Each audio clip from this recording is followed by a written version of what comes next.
వచ్చెళ్ళిందనగానే డైలాగులే మారిపోయాయిగా. నా డైలాగులే కాదు, నీ తలరాత కూడా మారుతుందంటానికి ఇదే ఉదాహరణ. నాన్న హాస్పిటల్కి రమ్మన్నారు.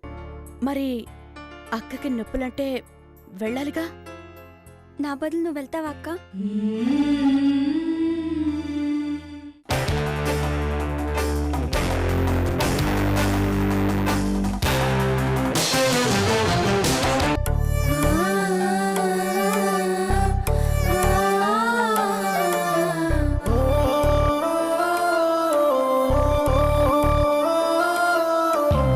అతడే ఒక శిఖరం, మనిషి బంగారం, మమతే అతని వరం, ప్రేమకు ప్రాకారం. సగము తనువు సదికిచ్చాడు, శిరమున గంగను మోశాడు. కరళజ్వాలను మింగినవాడు, పరుల కొరకు తల వంచాడు. పరమశివుని తలపించాడు. శిఖరం శిఖరం శిఖరం శిఖరం శిఖరం శిఖరం శిఖరం శిఖరం.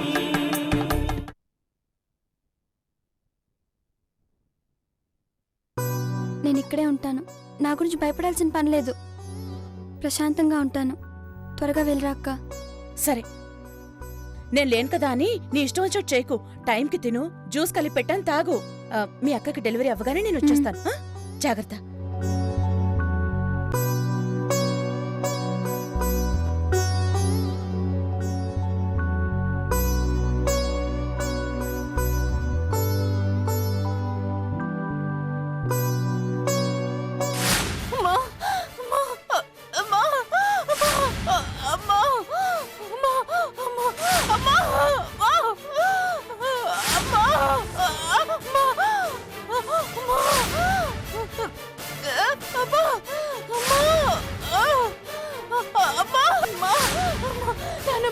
భయం వేస్తుంది నానమ్మా.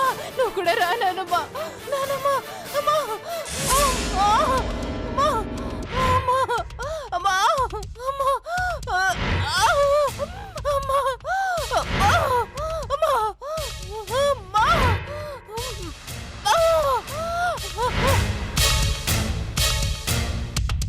అమ్మా,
అమ్మాయి రాలేదా అమ్మా?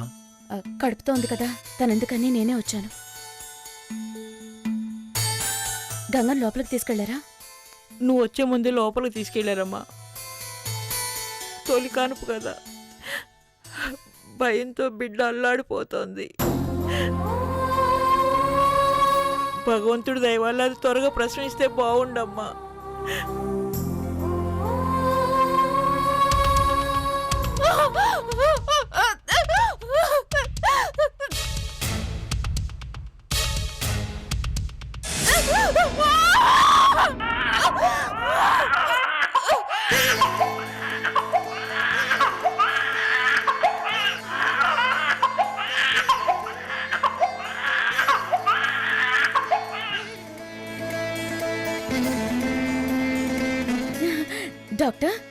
బిడ్డ? ఆడపిల్లమ్మా. తల్లికి బిడ్డకి ఏ ప్రమాదం లేదుగా? తల్లికి ఏం ప్రాబ్లం లేదు. 8వ నెలలో పుట్టడం వల్ల బిడ్డ చాలా బలహీనంగా పుట్టింది. ఇంకుబెట్టర్లో ఉంచాం. ఏంటమ్మా బిడ్డ బలహీనంగా పుట్టడం ఏంటి? ప్రమాదం ఏం లేదు కదమ్మా? ఇప్పుడేం చెప్పలేమమ్మా, కొంచెం టైం పడుతుంది. ఆపరేషన్ చేయవలసిన అవసరం ఉంది. అమౌంట్ కావాల్సి వస్తుంది, ఏర్పాటు చేసుకోండి.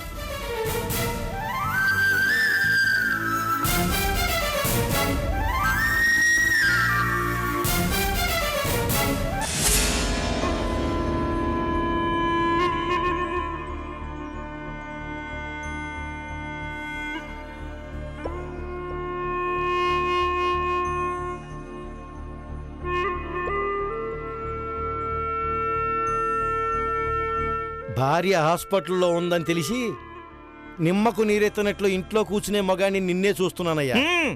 ఆదాయం అంటే ఉత్సాహం ఉంటుంది, ఖర్చు అంటే ఏముంటుంది? ఆడపిల్లని మీరే చెప్తున్నారుగా. హాస్పిటల్కి ఇంకేం వస్తాం, మీరు వెళ్తున్నారుగా, వెళ్ళండి. బిడ్డకి బాగోలేక పెట్టిలో పెట్టారు. ఆపరేషన్ చేయాల్సి ఉంటుందన్నారు. డబ్బులు సమకూర్చుకోమన్నారు. అంటారండి, డాక్టర్లు కదా, అలాగే అంటారు. పుట్టింది మగపిల్లాడైతే ఏదో ఫ్యూచర్ ఆదాయం కదా అని ఖర్చు పెట్టచ్చు. అది ఆడపిల్ల, అందుకే పుట్టి పుట్టగానే ఖర్చు పెట్టమంటుంది. ఏ బిడ్డ అయితే ఏమిటయ్యా, బిడ్డ బిడ్డేగా. కరెక్టే, బిడ్డ. అది ప్లస్సా మైనస్ అనేది ఒకటి ఏడుస్తుందిగా. ఖచ్చితంగా ఇది మైనసే. ఇంత వయసు వచ్చాక కూడా ఆ మాత్రం లెక్కలు తెలియకపోతే ఎలాగండి? ఆడపిల్లని అంత చులకం చేసి మాట్లాడటం మంచిది కాదయ్యా. ఏమండే, మీకంత ముద్దయితే తీసుకొచ్చి 4వ కూతురులా పెంచుకోండి, అంతేగాని దాని గురించి నాకు చెప్పాకండి. ఆపరేషన్ చేయాల్సిన అవసరం వస్తుంది అన్నారు. ఒకవేళ చేయాల్సి వస్తే డబ్బులు కావాలి. కొంచెం నువ్వు చూసి పెడితే మిగిలిన దానికి నా తిప్పలేవోనే పడతాను. ఆహా, ఆదాయానికి పెట్టుబడి పెడితే వడ్డీ వస్తుందండి, అది ఖర్చు. ఖర్చు పెడితే ఏమొస్తుంది? బూడిదే, ఏమీ రాదు.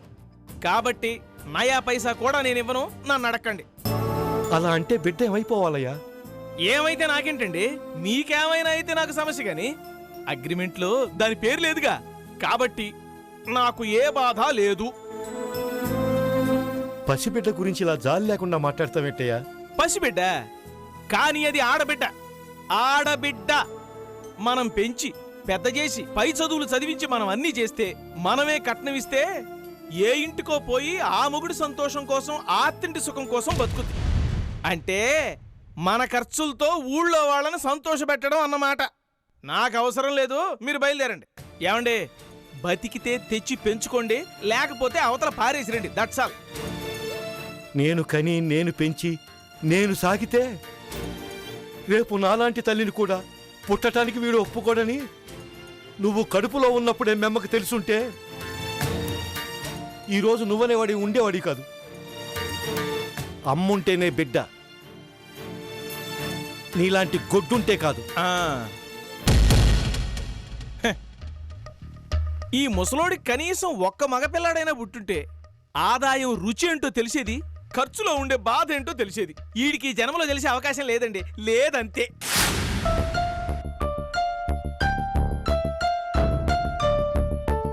పాప ఎలా ఉంది? డాక్టర్ గారు వస్తున్నారు. అమ్మా అమ్మా,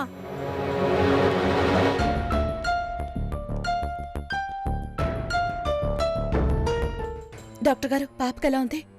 క్రిటికల్గా ఉందండి. వెంటనే ఆపరేషన్ చేయాలి. 6 లక్షలు ఖర్చు అవుతుంది.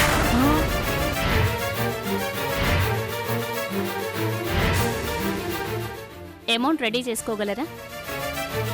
6 లక్షల? అంత డబ్బు మేము ఎక్కడి నుంచి తీసుకురాగలం అమ్మా? డాక్టర్, డబ్బు గురించి మీరేం ఆలోచించకండి. ఎంత ఖర్చైనా పర్వాలేదు, నేను ఇస్తాను. పాపకి ఏం జరగకుండా చూడండి. అయినా పసిబిడ్డకు ఆపరేషన్ ఏంటండి? ఈ జనరేషన్ పిల్లలకి శారీరక వ్యాయామం చాలా తక్కువ. బిడ్డ కడుపులో ఉన్నప్పుడు సరిగ్గా కేర్ తీసుకోరు. బలానికి ఆహారం తీసుకోవాలి, ఎప్పటికప్పుడు డాక్టర్ సలహాలు తీసుకోవాలి. గర్భవతి అయ్యి తినే తిండి దగ్గర నుంచి నడిచే నడక వరకు ప్రతి విషయంలోనూ కేర్ తీసుకోవాలి. అలా చెయ్యకపోతే ఇదిగో ఇలాంటి సమస్యలే వస్తాయి.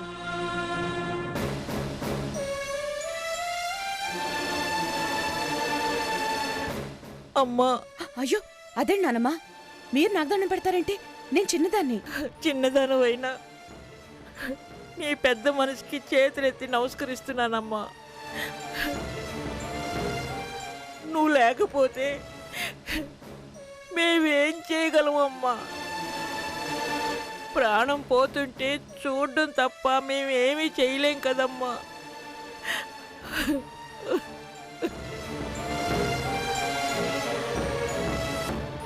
అమ్మా ఇదిగో. ఒరే, బిడ్డకి ఆపరేషన్ చేయాలంట్రా. ఆపరేషన్ 6 లక్షలు ఖర్చు అవుతాయంట. 6 లక్షలా? 6 లక్షలు నేనెక్కడి నుంచి తీసుకురాగలనమ్మా? భయపడకండి బాబాయ్, ఆ డబ్బు నేనిస్తానని చెప్పాను. ఆపరేషన్కి ఏర్పాట్లు చేస్తున్నారు. ఆ ఆడబిడ్డకి ఇన్ని కష్టాలేమిటమ్మా? కన్నందుకు కన్నవాళ్ళకి, పుట్టినందుకు వాళ్ళకి అందరికీ కష్టాలేనా? దాన్ని కట్టుకున్నాడు ఆడపిల్లయితే నాకెందుకు, అది చచ్చినా పర్వాలేదని రూపాయి ఖర్చు పెట్టనని ఇంట్లోనే కూర్చున్నాడు.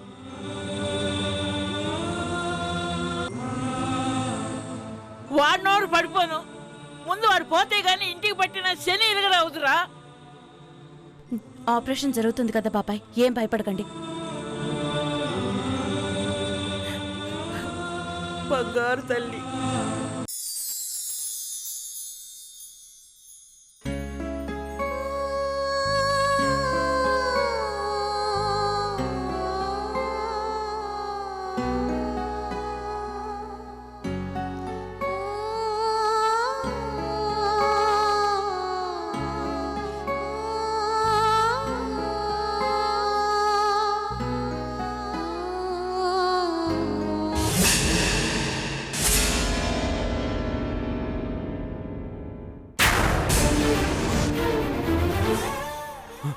తప్పు చేయడం ఎందుకు, కాళ్ళు పట్టుకోవడం ఎందుకు?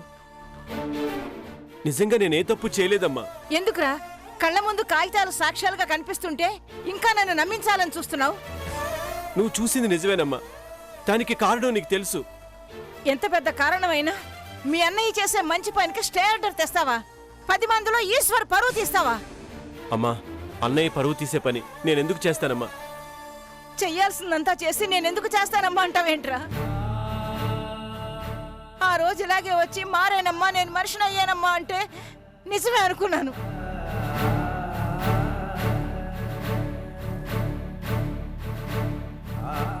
నువ్వు మారవురా, నా కడుపున చెడబుట్టావు. ఆ రోజు సుమతి బదులు నువ్వు పోయినా బాగుండేది.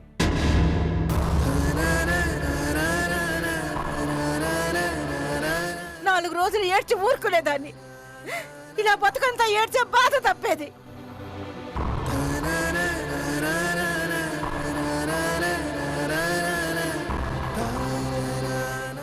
అమ్మా, నా బాధ మీకు ఎలా చెప్పాలమ్మా? ఎవరితో ఏమీ చెప్పుకోలేక నేను ఎంత బాధపడుతున్నానో మీకు తెలియదు. ఏంట్రా నీ బాధ? ఆస్తి పోతుందనా? అన్నయ్యకి మంచి పేరు వస్తుందనా? అంతకన్నా నీకు బాధే ఉంది. అందుకేగా అన్న పరువు తీయాలనేగా నువ్వు కోర్టులో స్టే ఆర్డర్ దాకా తీసుకొచ్చావు. మంచి వాళ్ళు నా దేవుడు ఎక్కువ రోజులు బతకనివ్వడు అంటారు. అందుకే బంగారం లాంటి సుమతిని తీసుకెళ్లిపోయి నిన్ను వదిలేశాడు ఆ దేవుడు. నా సుమతి మళ్ళీ పుట్టిందా అన్నట్టు ఇన్నాళ్ళ తర్వాత ఓ పసిబిడ్డని చూపించాడు ఆ దేవుడు.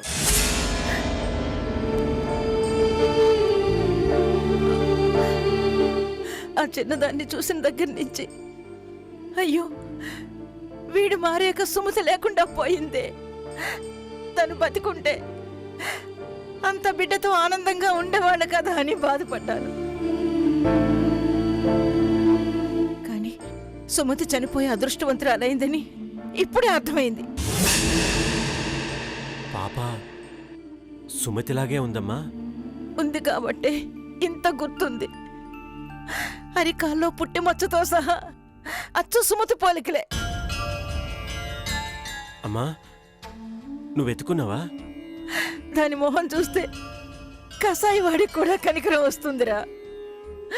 అన్నీ సరిగ్గా ఉండుంటే ఆ వయసు మనవరాలి ఇంట్లో తిరుగుతూ ఉండుండేది. అమ్మా అన్నయ్య వదిన చూసారా?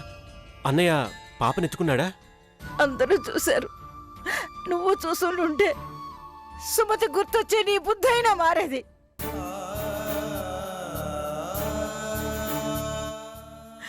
అది దానల్లరి ఇల్లంతా కలెదిరిగింది.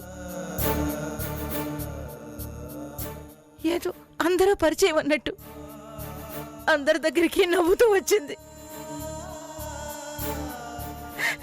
ఈశ్వరి గుండెల మీద నిద్రపోయింది.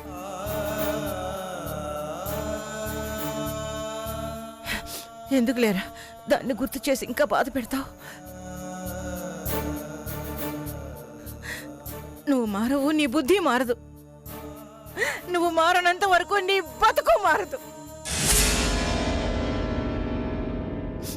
నాకీ గుండె కోత తప్పదు, నాకీ గుండె కోత తప్పదు.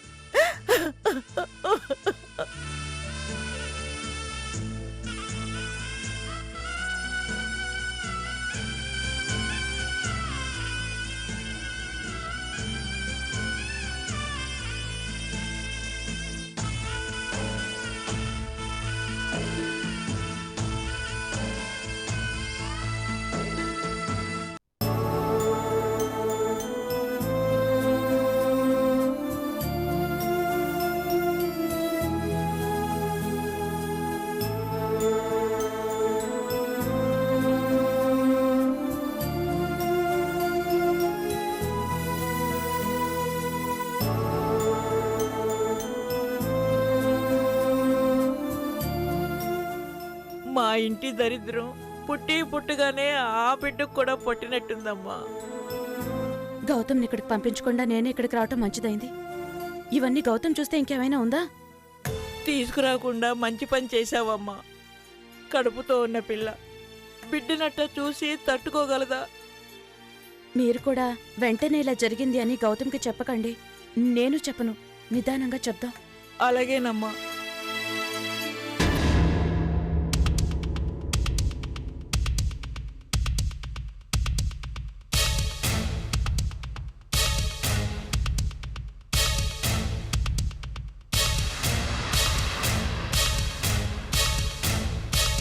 డాక్టర్ గారు, ఐఎమ్ సారీ, బిడ్డను కాపాడలేకపోయాను.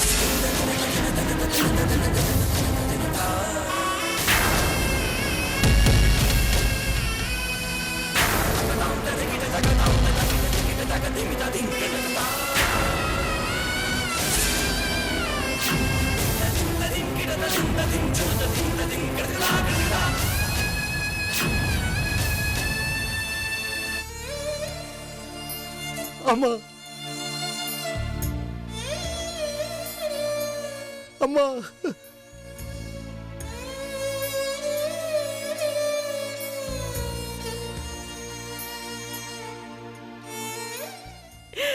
ఒరే రామయ్య, అంతా అయిపోయింది. అనసూయమ్మ తల్లి బిడ్డ కూడా దక్కలేదు తల్లి. దాని మొఖం ఎట్టో చూసే తల్లి. అయిపోయిందిరా, అయిపోయింది. దేవుడా, మాకెందుకు ఈ పరీక్ష?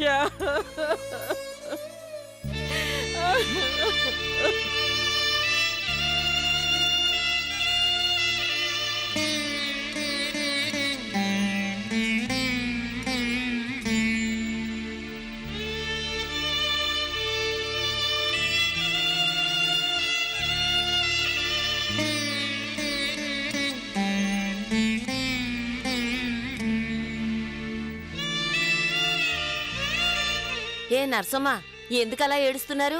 ఏముందమ్మా, 8వ నెలలోనే బిడ్డ పుట్టిపోయింది. అవును మరి, సరిగా తిండి తిప్పలు లేకపోతే ఇలాంటి అనర్థాలే జరుగుతాయి. అందుకే బిడ్డ కడుపును పడ్డాక శాంతులు చేయించాలి.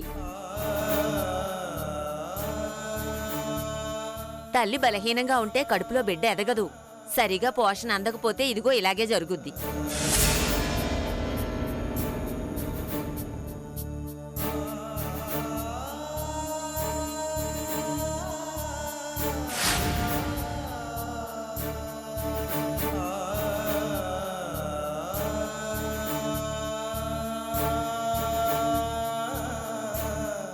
ఐఎమ్ సారీ, బిడ్డను కాపాడలేకపోయాం.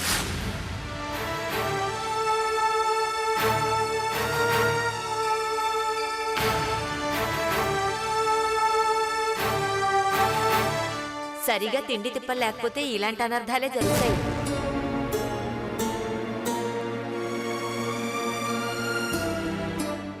అందుకే బిడ్డ కడుపు పడ్డాక శాంతులు చేయించాలి.